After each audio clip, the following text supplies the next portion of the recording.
In the quiet of night, a shadow loomed over the bustling cities of America. Ancient beings, known as vampires, emerged from the forgotten corners of the earth, their eyes set on the land of freedom. For centuries, they had watched humanity grow and change, and now, they desired to claim it for themselves. The first sign of their arrival was a mysterious blackout that swept across the East Coast. Power grids failed, and in the darkness, the vampires moved with swift precision. They were led by an ancient vampire, known only as the Eldritch, who had waited a millennium for this moment. As panic spread through the cities, the government scrambled to respond.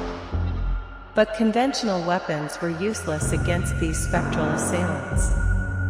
The vampires were ethereal and powerful, with strength that could crush steel and speed that made them invisible to the naked eye.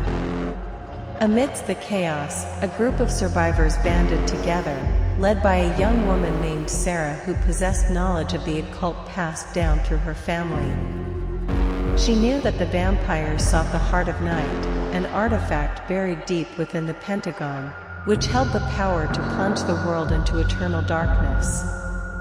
Sarah and her companions embarked on a perilous journey through the vampire-infested streets, seeking the one item that could turn the tide, a crystal vial containing the purest light, the antithesis of the vampire's shadowy existence.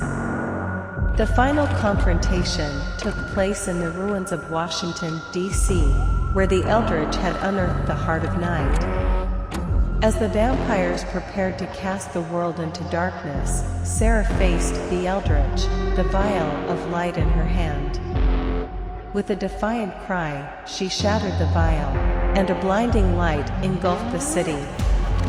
The vampires, creatures of shadow, were torn asunder by the purity of the light. The Eldritch roared in fury as he dissolved into dust, his dreams of conquest undone by a mere mortal. As dawn broke, the survivors looked upon a nation that had narrowly escaped eternal night. They knew that the world would never be the same, but they also knew that as long as there was light, there was hope.